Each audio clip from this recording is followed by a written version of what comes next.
sábanas, un colchón y está envuelto en un tocuyo. Entonces se va totalmente a elevar la temperatura. Y si estaba empezando a hacer fiebre, esa fiebre va a elevarse.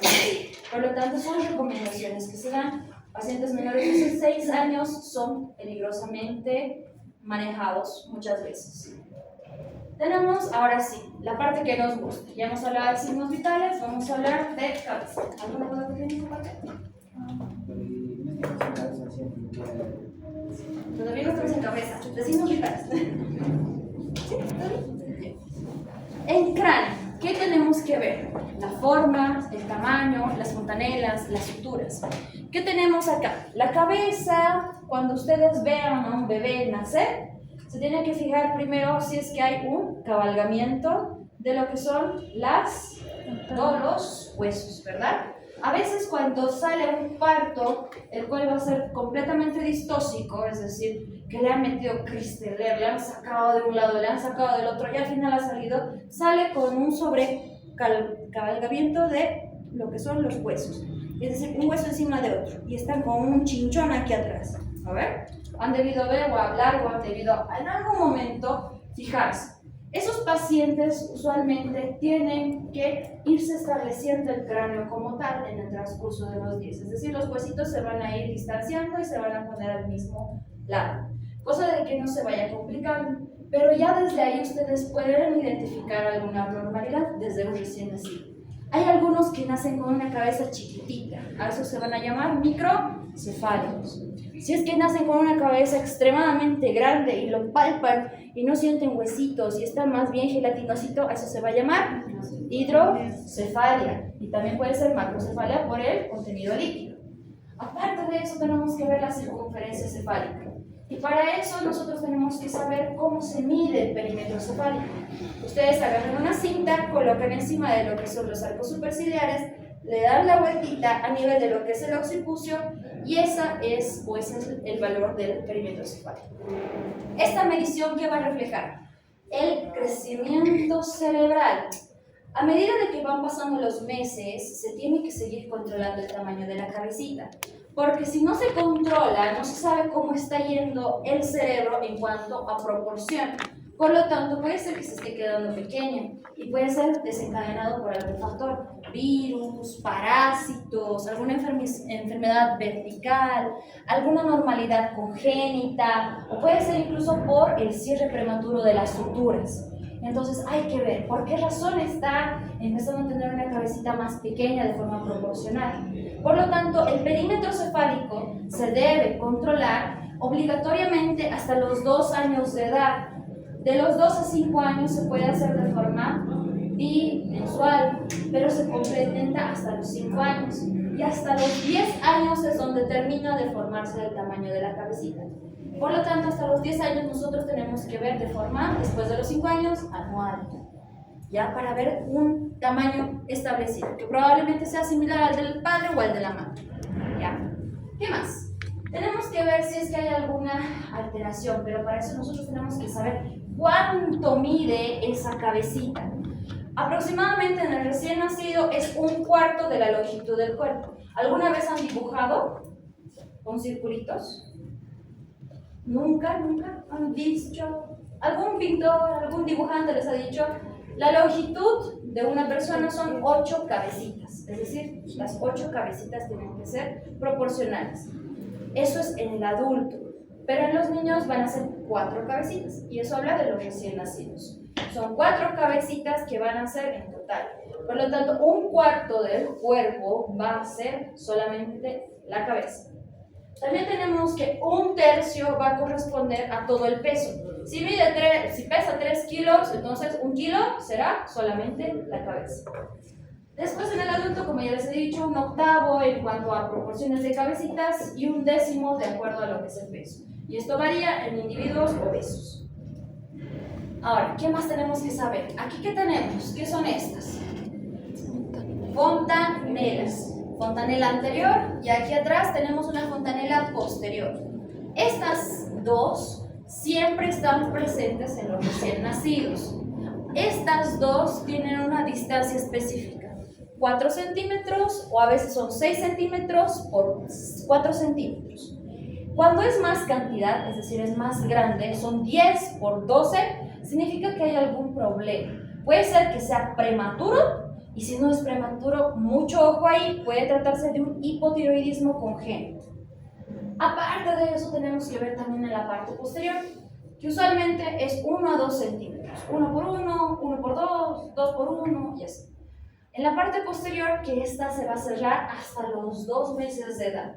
Si ustedes siguen palpando la fontanela posterior, a los 6, 7, 8, 9, 10 meses, algo también está pasando. Lo propio de acá. Esta de acá se cierra al año y 6 meses, aproximadamente año 6, 7 meses. Pero si es que persiste a los 2 años, podemos tener también alguna enfermedad hormonal. El cierre precoz de las fontanelas favorece a las deformaciones craneales, pero no solamente el cierre precoz de las fontanelas, también el cierre precoz de las suturas. Y aquí vamos a encontrarnos con algunas alteraciones.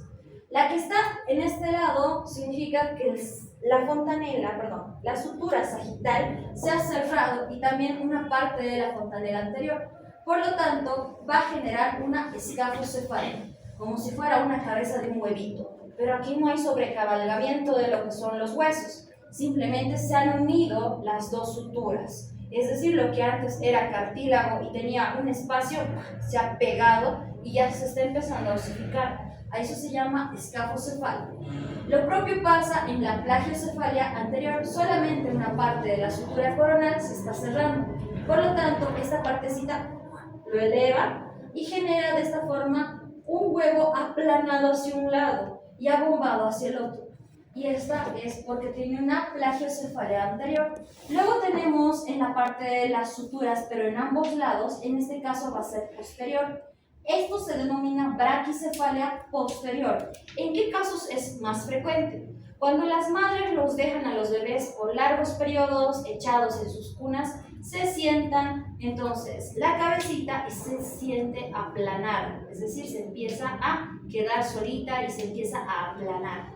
Por lo tanto, se marca una línea horizontal y esto nos indica que ya se está empezando a cerrar la parte de las suturas coronales, en este caso de la parte posterior. Y en el caso de cuando tengamos un cierre prematuro de lo que es la fontanela y la sutura metópica, entonces vamos a tener una trigonocefalia, como si fuera un triángulo. ¿Estamos bien? Sí. Como empieza el plano Ya. que lo que decía era que usaban motera para su cabeza como un tipo casquito para corregir esa. Les puede colocar, pero aquellos que sean mayor de 2 años. Si están hablando de un mes, de 2, 3 meses, solamente se le da el tratamiento de que tiene que movilizar al paciente. Este de acá, con este de acá, solamente lo movilizas, le cambias de postura, le cambias de lugar para que la cabecita poco a poco se vaya formando normal y no le dejas en la misma posición que le estabas dejando. Si son mayores de 2 años, ahí sí se puede utilizar. En caso de que tengan un cierre prematuro de todas las suturas, se tienen que valorar por un neurocirujano, porque eso no es normal. Eso significa que algo está fallando a nivel nervioso. Y no solamente nervioso, sino craneal. Entonces, una vez que vean las suturas con un previo cierre y tengan presencia de una microcefalia, entonces siempre manden a un neurocirujano. Después tenemos dentro de las más frecuentes la plagiocefalia posterior y lo que es la braquicefalia posterior, que ya les he dicho que son ambas por posición. Después tenemos las fontanelas, que ya hemos hablado. Si estas se encuentran hundidas o deprimidas, también tenemos presencia de datos de deshidratación. Si es que estas se van a encontrar tensas, se puede decir que tiene una infección como una meningitis. Entonces son signos que nos pueden orientar en las fontanelas. Obviamente si tienen presentes aquellos que son menores de un año y medio. ¿Qué más tenemos? Acá tenemos una imagen de un paciente que tiene un aumento de los ventrículos, es decir, líquido en la cabeza. Este pacientito como tal tiene lo que es una hidrocefalia, por lo tanto tiene una macrocefalia. Ahora, ¿se deberá auscultar o no la cabeza? ¿Qué creen? ¿Ya? ¿Quién más dice que sí? ¿Quién dice que no? ¿Para qué vamos a auscultar la cabeza?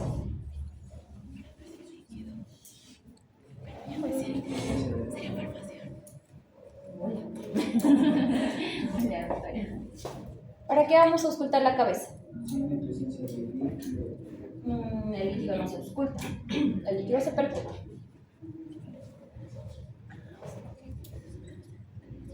¿Qué auscultamos, chicos? Las arterias, ¿no ven? Entonces, si es que encuentran un soplo a nivel de la arteria temporal, pueden auscultar. Usualmente no se debe auscultar porque se sabe de que no se va a encontrar nada. Pero si es que auscultan y por azares del destino y suerte de ese niño encuentran un soplo, entonces se tiene que hacer el tratamiento. Tal vez tenga alguna normalidad congénita como tal. Entonces, habitualmente no se realiza. Si se llevara a cabo, tenemos que hacerlo con la parte de la campana y para identificar cómo son algunos soplos sistólicos en la región temporal. ¿Qué más? ¿Se debe percutir? ¿Sí? ¿No? Ahorita nos ha dicho que se percute, ¿no ven? En caso de líquidos, ¿verdad? ¿En qué líquidos? En la hidrocefalia. Entonces, para poder identificar ese sonido, nosotros podemos hacer la percusión, identificando lo que es un sonido de olla de cascada, como si ustedes estuvieran percutiendo una olla, pa, pa, pa, estuviera sonando hipersonoro, con mayor aumento. Si es que ustedes encuentran eso, significa que hay contenido líquido. ¿Qué más tenemos acá? ¿Aquí qué creen que sea esto? Todo lo blanco que es hueso. ¿Ese de acá qué es? Microcalcificaciones. ¿Eso de acá qué es? ¿Qué es eso de ahí? Que está medio homogéneo, que está medio plomito. Contenido cerebral. ¿Y esta manchita de acá qué será? Sangre. A ver. Entonces se puede tratar de un contenido líquido por algún tipo de hemorragia. Después tenemos que ver la parte de la cara. Y aquí hay que fijarse si todo está simétrico. Si las cejas se encuentran presentes, si los ojos se encuentran simétricos, si la nariz se encuentra presente, si tiene fosas nasales, si es que encontramos alguna alteración. Y para eso vamos a hablar de lo que es un paralterado, que es el nervio facial, para poder identificar este síndrome de Moebius. Aquí que ustedes pueden ver. Aquí yo le veo normal a la guagua. Yo le veo todo bien. Los ojos están medio simétricos, la boca está bien, pero aquí no. Aquí le hemos hecho sonreír y tiene una ligera desviación de la comisura bucal y aparte de eso, uno de los ojitos no está permitiendo aperturar. Por lo tanto, aquí tenemos una normalidad por una agenesia de lo que es el nervio facial, que se conoce como el síndrome de Moebius. No se nota en la primera y en la segunda sí tenemos asimetría facial durante el diálogo. Entonces, este síndrome de Moebius no puede sonreír o fruncir como tal, y hay dos nervios importantes afectados, el sexto como el séptimo, pares craneales que no se desarrollan completamente, causando de esta forma una parálisis del músculo del ojo. Luego tenemos aquí otra imagen. ¿Qué es esto? Los ojitos están más separados. ¿Qué se llama eso?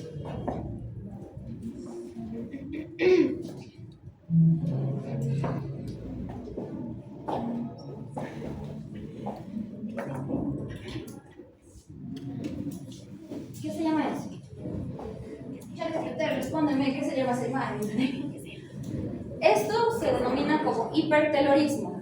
Cuando el paciente tiene los ojos con una separación más franca y lo que es la parte del puente nasal, que no existe la raíz como tal, entonces se puede presentar en qué casos, como será en pacientes con síndrome de Down. ¿Y aquí qué tenemos? Aquí qué tenemos, solamente a simple vista. Hay dos características, una que está en la leyenda y otra que se está pudiendo evidenciar.